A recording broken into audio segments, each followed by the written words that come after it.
is a sweet thing. The Bible says love is patient, love is kind, it does not envy, it does not boast, it is not proud. In fact, love is a complex mixture of strong emotion. Today we're going to be talking about what love is not. And guess what? I will not be doing this alone. I have a lovely sister with me, a friend, a mother, a teen mentor, and the author of Purity My Power. Please join me as I welcome Mrs. Rumi Oshibaju.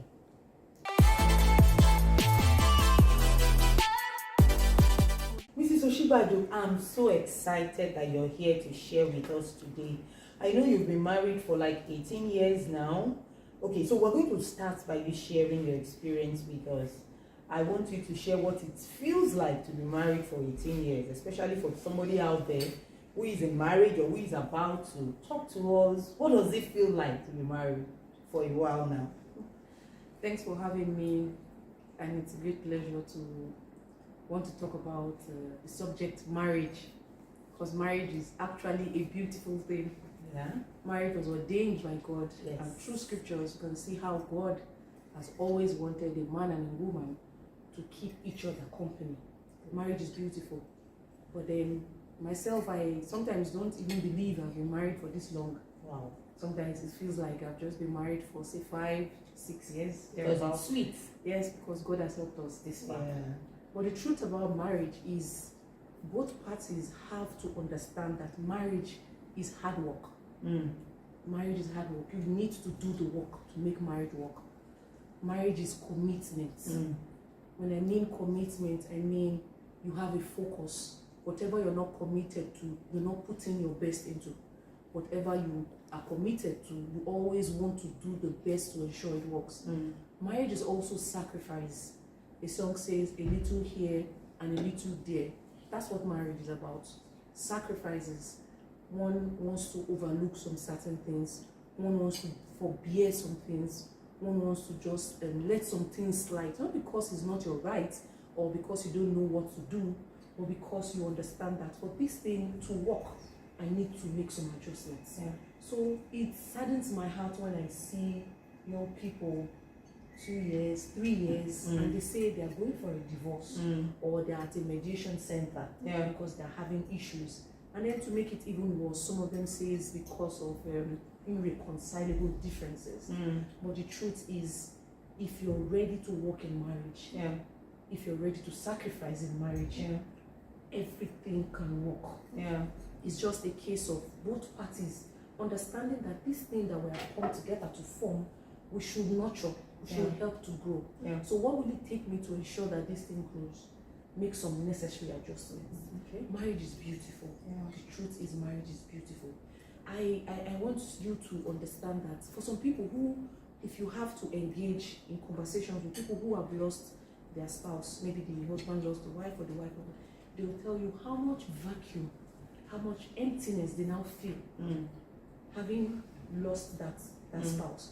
But you know, when the spouse was always with them, they were always feeling like this marriage is too much, the sacrifice is too much, the stress is too much, it's challenging. But you see, the companionship, the fellowship, the togetherness that marriage brings is beautiful. So I want to encourage you today, if you're not married, just understand that marriage is beautiful and it's something you can enjoy and not endure. And then if you've been married just a couple of years and you're going through challenges, I also want to encourage you to try to work on it. Divorce and separation is not the best thing for marriage. You can sit and have a communication, have a conversation about those things that are bringing issues, and I assure you that you will be fine. Your marriage will work, and God who helped me this far will also help you. Thank you. Thank you so much. I love the fact that you said marriage is beautiful. You know, some people used to say that marriage is calm. But we're here to tell you on Friendly Talk today that marriage is a beautiful thing. But it requires hard work. You have to be ready to be committed. You know, something that you are not committed to, it is very easy to just give up on. But once you're committed on something, you want to put your all in it. Thank you so much for sharing that beautiful experience.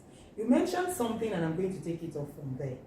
Today, I want you to talk about what love is not in marriage, yeah? In other words, those red flags. You know, at times people see the red flags and then they still put their head in it. So in my conclusion, I think maybe that is why maybe after a year or 2 years they want to, like, okay, I want a divorce, because you saw it ahead before going into it. So I want you to speak to us on should I call it how to handle red flags, or should I call it how do you know, or how can you identify if this is not really love? If that makes sense, or if you want to reframe it. I don't know if you understand my question. Yeah, I do. Let's hear you. Okay, so it's beautiful to want to know what love is not. Yes. Because some people are going through issues that they call love, and it's actually not love. Mm-hmm. You must understand that love is not confusion.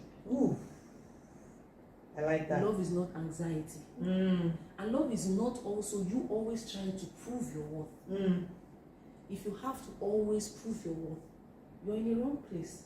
Wow. You must understand that red flags can never turn green. I like that. Red flags can never turn green. Yes. So when you identify a red flag, the best thing to do is to seek for help. But then you need to also understand that if you have to always be monitored, it's called control. It's not love. And control is a kind of insecurity. So if you're in a relationship where all you get is control, you know that there's insecurity in that relationship. It's not a good place to be in. Love is not also convenience. Some people are in a relationship because it just works for them. Okay? It just works for them. So they are just there because, okay, yes, this person is available. This person is accessible. So you're stuck in that relationship. Some people have stayed in some relationships too long, longer than they should have. And it's because they do not understand that what they are experiencing is not love. Exactly. My point exactly. Because I know that the reason why, somebody's in a marriage for a year and is talking about divorce, somebody is in a marriage for 2 years and talking about, is maybe there are some things that they saw that they know that they shouldn't have gone into it, but eventually, for whatever reason, what is your advice to such people? Okay, so we will try to help two categories of people: those who are yet to get into it, Exactly, and those who are in it but still very young. Yes. When a fruit is tender, it's still possible to adjust, to prune. There's some things that you can even reshape. So we are talking to those two categories of people. But if you are in a relationship that drains you more than it builds you, you need to sit and rethink. Please, can you say that again? If you're in a relationship that drains you more than it actually builds you, you need to sit and have a rethink. Because the Bible says that it's giving you this person to be a help. So when both of you now decide to help each other, what help does is that it prunes, it nurtures, it builds, and not to drain. So when a relationship begins to drain you, it's a red flag. And red flags are always there. Yeah. They leave traces. So you need to also be sensitive enough to identify red flags in your relationship. Yeah. Because if you cannot identify the red flags, you actually cannot move forward. So for those who have, should I say, who didn't identify their red flags, or who ignored their red flags. Exactly. Because some people actually identified the red flags, but felt like there was something, some of them were things they could cope with. Some people will say it will change. Yes. She will change. Yes. Is that possible? Yes, some people say that. And I'm happy to share this because over the weekend, I'm not doing a paid advert, but it's just that it aligns with what we're talking about today. I watched a movie, I Must Cross. Okay. I think young people should actually watch that movie. Okay. Because this guy was engaged to a lady who has, a temper. This lady has a temper, a temper. If she's angry sometimes, she slaps the fiance. Are you kidding me? If she's angry, she can just walk out and leave him. She can break things in the house. And then his friends kept saying, don't you think this lady should see a therapy? Don't you think you guys should take it slow on this relationship? I said, no, they love each other. She loves him. And this thing just happens sometimes. It's not intentional. For this person, he had already identified the red flag. He went ahead and married her. She killed him. From the story I just shared, you all agree with me that red flags are real. And depending on the red flag you have identified in your relationship or in your marriage, I'll strongly advise that you retrace, take some time to think about it, ask for help. Because if you know exactly what love is not, it helps you not to settle for less. I just couldn't stop staring at you. Thank you so much for enlightening us on this matter. I think we need to talk about, when you identify, how to deal with red flags when you identify one. So, I want you to stay tuned for part 2. Bye.